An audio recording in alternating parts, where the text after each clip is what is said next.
So now let's start the class of the section 12. This is what again very important section for your prelims. First question in your prelims will come from the heading itself, and it's very important. Please see this.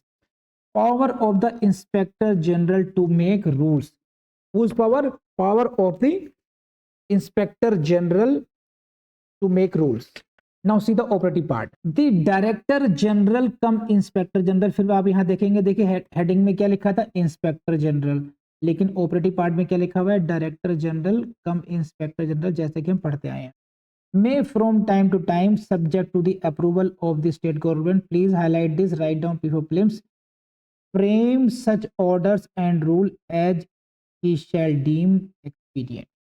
Basically क्या है, ये जो section है, section 12 inspector general कह लीजिए या director general कम inspector general कह लीजिए, उसको पावर डेलीगेट करता है पावर किस चीज की, to frame the rules, to make the orders and rules, but that is subject to the approval of the state government.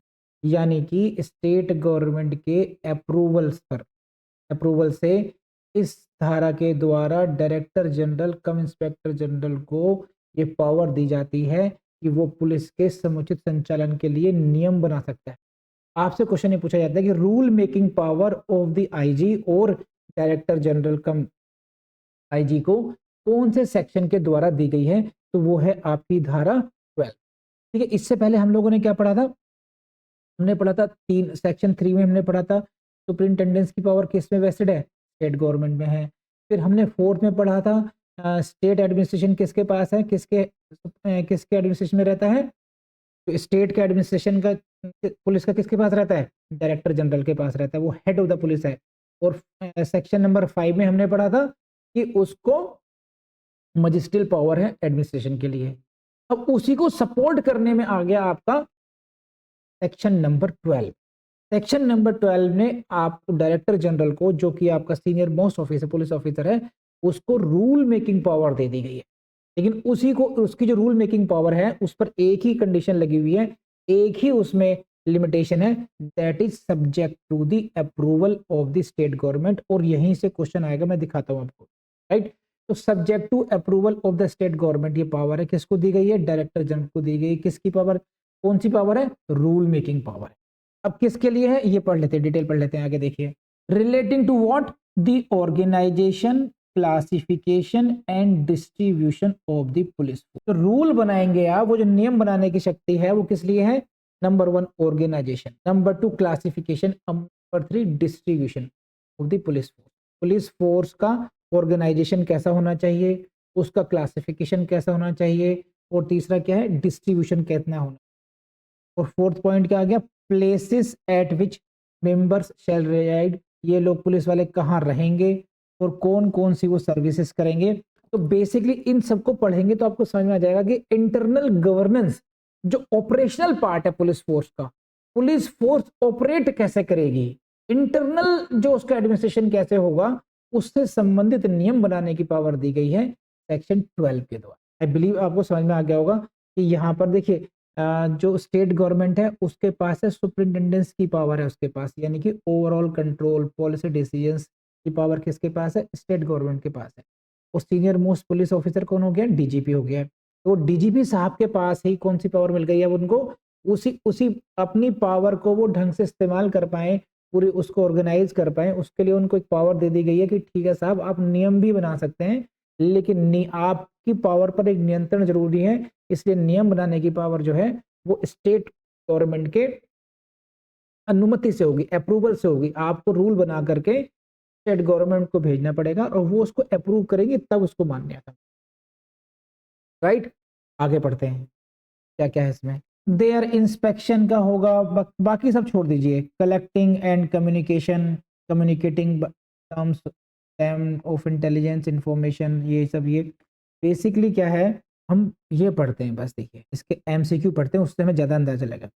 Section 12 of the act deals with what, rule making power of the director general come inspector. ये आ गया पहला question आपका prelims का. ये पहला question कहाँ से आया आपका, इस सेक्शन 12 डील किससे करता है, तो क्या हो गया, ये रूल मेकिंग पावर होगी. राइट, रूल मेकिंग पावर होगी. दूसरा क्वेश्चन क्या आएगा, under section 12 rules are framed, किसके द्वारा? रूल कौन फ्रेम करता है? डायरेक्टर जनरल करता है। तो सेक्शन 12 में दूसरा क्वेश्चन कौन सा हो गया कि who will make the rules. Next question क्या आ गया? Rule making power under section 12 is what? Independent without approval? No, subject to approval of the state government. Third question आपका यहां से बन गया कि भाई ये जो रूल मेकिंग पावर है वो subject to approval of the state government है। तो 3 क्वेश्चन बन गए आपको जो मैंने पढ़ाया उसमें से। अच्छा देखिए फोर्थ क्वेश्चन कहां से बनेगा, ये लीजिए। Section 12 allows rules regarding organisation and distribution of the police. की रूल किस किस के संबंध में बनेंगे? रूल जो बन रहे हैं वो किस लिए बन रहे हैं? नंबर 1 क्या आ गया? Organisation and distribution of the police force. और क्या है? The provision authorises rules about supply of arms and equipment. इसके लिए रूल बनेंगे। किसके लिए? पहले किसके लिए बनाए? और क्या आ गई category? Organization and distribution of police force आ गई। दूसरा क्या आ गया? Supply of arms and equipment आ गए हैं।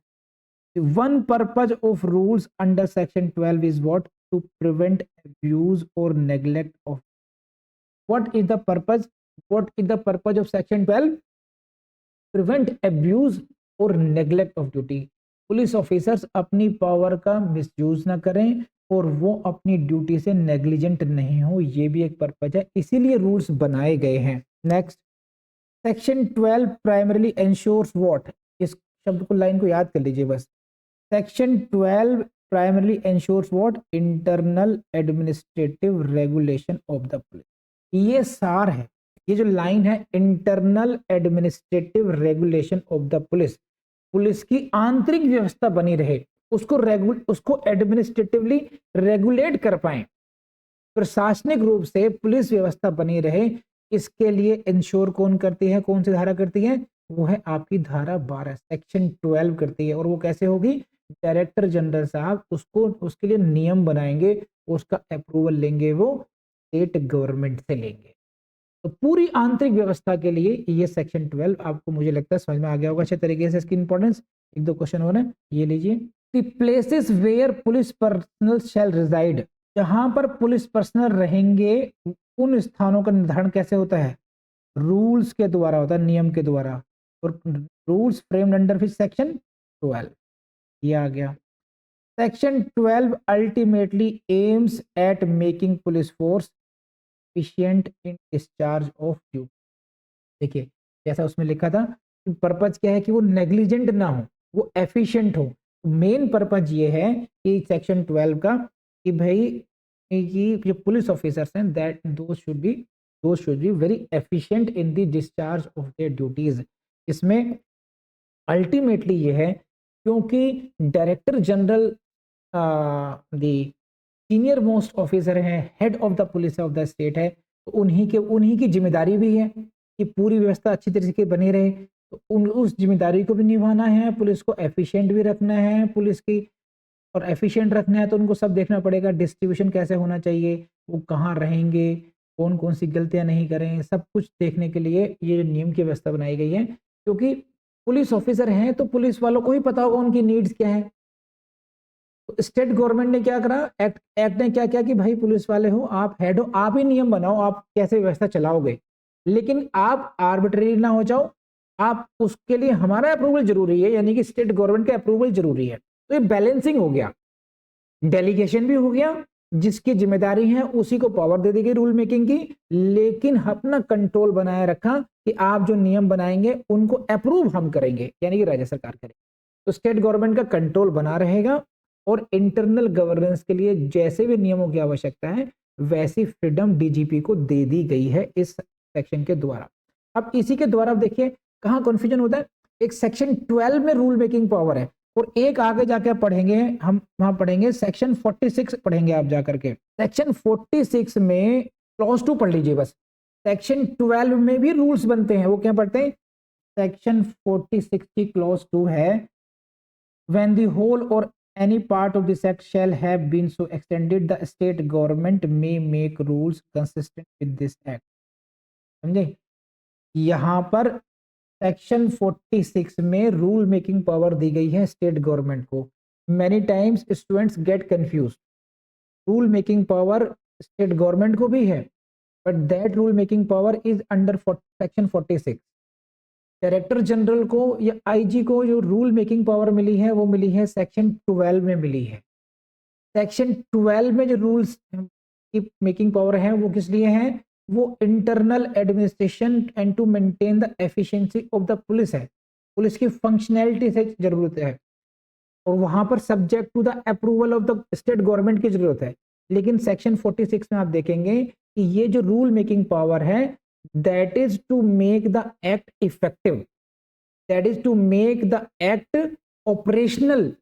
इस कानून को कैसे लागू किया जाए उसके संबंध में जो नियम है, कंपनसेशन के जो नियम है, ऑपरेशनल इस एक्ट के लिए, एक्ट को सुचारू रूप से लागू कैसे किया जाए, वो नियम आएंगे सेक्शन 46 के अंतर्गत, और वो रूल बनाए जाएंगे सरकार के द्वारा। तो never get confuse between the rule making power and rule making power under section 12 है डायरेक्टर जनरल के पास में, और रूल मेकिंग पावर अंडर 46 में है स्टेट गवर्नमेंट के पास में। स्टेट गवर्नमेंट को किसी के अप्रूवल की आवश्यकता नहीं है, डायरेक्टर जनरल को अप्रूवल की आवश्यकता होगी। तो आई बिलीव अब सेक्शन 12 और सेक्शन 46 को भी आप नहीं भूलेंगे। तो जहां जहां से जिस पॉइंट से क्वेश्चन बनता था प्रीलिम्स का वो मैंने आपको सब करा दिया है। तो आई बिलीव आपको अच्छी तरीके से समझ में आ गया होगा। एंड इसी के साथ मैं जरूर कहूंगा आपसे कि इसको सप्लीमेंट करने के लिए हमने जो नोट्स अपलोड किए वेबसाइट पर उसको जरूर जा करके देख लें। वहाँ पर एमसीक्यू भी मिलेंगे, वहाँ पर आपको वन लाइनर नोट्स भी मिल जाएंगे। हमारी वेबसाइट को जरूर आप सब्जेक्ट के लिए जो प्ले लिस्ट है यूट्यूब पर सभी उसको जरूर करें। These are the lectures mainly and mainly for your competitive exams. पढ़ाने का तरीका वैसा ही है, यहाँ पर कोई एंटरटेनमेंट नहीं मिलेगा, लेकिन काम की बातें आपको जरूर सब मिलेगी।